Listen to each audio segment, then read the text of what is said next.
Você já trabalhou com alguém ético, inspirador, colaborativo, enfim, uma excelente pessoa, mas que depois que foi promovido a um posto de chefia, de liderança, virou o avesso disso? Arrogante, centralizador, em alguns casos até sociopata? Como que a cultura e processos de gestão podem fazer isso? Como que a cultura molda comportamento das pessoas? Como boas pessoas se transformam em maus líderes? Esse é o tema do Dell Insights de hoje. Vamos contextualizar essa situação que eu coloquei aqui na abertura do Dell Insights. A isso, os estudos de psicologia social e também psicologia organizacional dão o nome de cegueira do poder. Esses estudos dizem que o excesso de poder reduz a nossa capacidade de escuta, de empatia, de conexão com as pessoas. Eles nos dizem que os líderes em posições de poder têm a tendência de superestimar as suas competências, os seus dons, os seus talentos e, por outro lado, minimizar a competência ou o talento das outras pessoas, inclusive dos seus liderados diretos e próximos. Esse paradoxo do poder dá conta pra gente de como pessoas que demonstravam certas características e até faziam algumas menções veladas, críticas sobre pessoas que se comportavam de maneira errada, quando assumem ao poder, elas tomam uma tratativa totalmente diferente. É esse paradoxo, é mais ou menos como o livro A Revolução dos Bichos, do Orwell, lembram? Os porcos reclamavam dos donos da fazenda, mas quando tomam o lugar de liderança e poder, eles se tornam aquilo que eles sempre criticaram. O paradoxo do poder. Agora vamos colocar dados nesse molho aqui. Um estudo recente da Harvard Business Review nos deu cabo de que 58% dos colaboradores entrevistados acreditam mais e confiam mais em pessoas estranhas do que nos seus próprios chefes, nos seus próprios líderes. A Deloitte, em 2023, disse que 94% dos executivos acreditam que a cultura molda as práticas comportamentais. 70% dos colaboradores também. Mas olha que interessante, só 12% desses que disseram, líderes que disseram que a cultura molda comportamento, só 12% se preocupam em ter ações culturais para mitigar esse problema. Ou seja,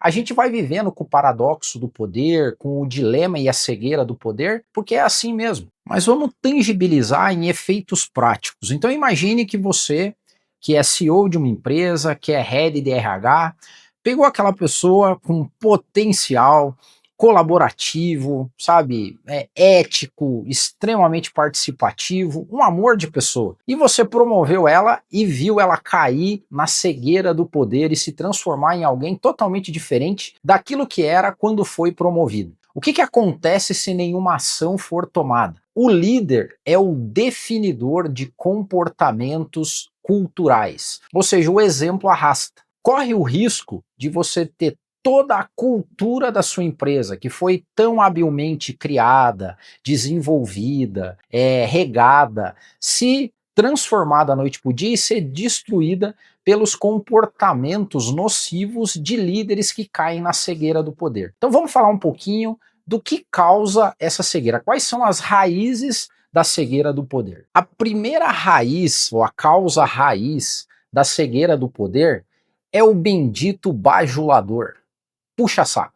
Todo líder, quando alça posições de destaque, uma coisa que acontece é ele ter ao redor dele uma boa parte um séquito de bajuladores. Aqueles que vão dar risada da piada sem graça que você, líder, fez, que vão concordar com todas as opiniões porque você é o dono da empresa, porque você é o sócio. E lembra o que essa síndrome e paradoxo causou em você? Você tem a tendência de superestimar os seus dons, talentos, a tua competência. Some-se a isso o fato de ter alguém te aplaudindo o tempo todo, sorrindo para você e dizendo que nunca teve uma resposta tão maravilhosa para a solução dos problemas quanto essa última que você acabou de dar. Então, os teus séquitos de bajuladores criam em você essa camada de cegueira. Outro ponto, À medida que um líder é promovido a um cargo maior, a supervisão dele, ou seja, ele começa a enxergar as coisas de cima, faz com que ele também seja menos profundo no conhecimento de cada uma das áreas. Você saiu de uma parte tática, foi para uma parte estratégica. Se você fez esse movimento certinho, provavelmente você perdeu a conexão com a execução das tarefas no chão de fábrica, na operação propriamente dita. Tem um livro maravilhoso do Rancharan, que é o Execução, que ele fala sobre esse efeito, quando líderes perdem o conhecimento tácito de como as coisas acontecem na sua empresa. Isso também cria em você mais uma pitada de cegueira. Outro ponto, à medida que as pessoas são tratadas por esses líderes de uma forma arrogante, essas pessoas, com o passar do tempo, não levam mais notícias ruins, eles não contam mais os problemas que estão acontecendo. Porque você, ao longo do tempo, esse líder, né, eu estou dizendo você não necessariamente, mas esse líder que se transformou com o dilema do poder e está vivendo a cegueira do poder, ele mata mensageiros. Toda vez que alguém vem contar para ele ou trazer alguma informação de que alguma coisa pode ser melhor, de alguma coisa que está sendo feita de forma errada, e você mata esse mensageiro, ao longo do tempo você cria uma camada de blindagem e você acaba não sabendo mais o que está acontecendo lá na base da operação e reforça cada vez mais o status de líder idolatrado, adorado, que entende de tudo, sabe tudo e que só recebe notícia boa. Ninguém te conta notícia ruim, meu amigo. E veja bem como práticas e rituais culturais, se nós não tivermos o devido cuidado, reforçam esse dilema de cegueira e paradoxo do poder. Exemplo, distância física. É difícil chegar num líder porque ele está numa sala, essa sala é de difícil acesso, tem 3 secretárias para chegar até o bendito diretor, a bendita diretora. Outra coisa, você não consegue falar, porque esse líder ele fala o tempo todo. Não tem cenários onde esse líder é colocado numa posição de escuta, onde ele tem uma única tarefa: escutar sem emitir opinião. Até tem um vídeo muito interessante também do Simon Sinek, depois você pode dar um Google aí e procurar, onde ele diz que o líder deveria sempre ser o último a falar. E estudos de psicologia social nos provam justamente o contrário. Uma boa parte dos líderes, quando alguém entra na sua sala, essa pessoa faz uma única pergunta. A partir desse momento ele não consegue perguntar mais nada, porque vem uma verborragia do que deve ser feito, como deve ser feito, a escuta fica totalmente travada. Como que a gente resolve esse dilema da cegueira do poder e como que a gente evita que pessoas boas, quando alçadas a cargos de liderança e gestão, se transformem em maus líderes? Primeiro, cultura de feedback. Cultura de feedback é dificílimo ter numa empresa, aqui no Brasil em especial. E olha só, como é que a gente identifica se uma empresa tem cultura de feedback? Não é quando ela dá feedback, mas é quando líderes propositalmente, livremente pedem feedback. E olha só que nos nossos projetos de implantação de projetos de cultura, nós temos uma grande dificuldade ou um calcanhar de Aquiles, que é quando a gente vai implantar os processos de avaliação cultural, onde líderes precisam dar feedback sobre o comportamento dos seus liderados. Olha só, a gente tem uma dificuldade enorme de dar feedback, os líderes. Imagine colocar eles numa situação que eles livremente peçam feedback. Mas aqui, entre aspas, a grande arma para que você, líder, fuja da cegueira do poder é pedir feedback para os seus liderados. De preferência, não para os puxa-sacos e bajuladores que formam essa camada de proteção ao seu redor. Outro ponto, rotatividade na alta liderança. Fazer com que líderes que estão há muito tempo dentro de uma única cadeira, eles façam job rotation, vão liderar ou passem a liderar outros times, outras áreas.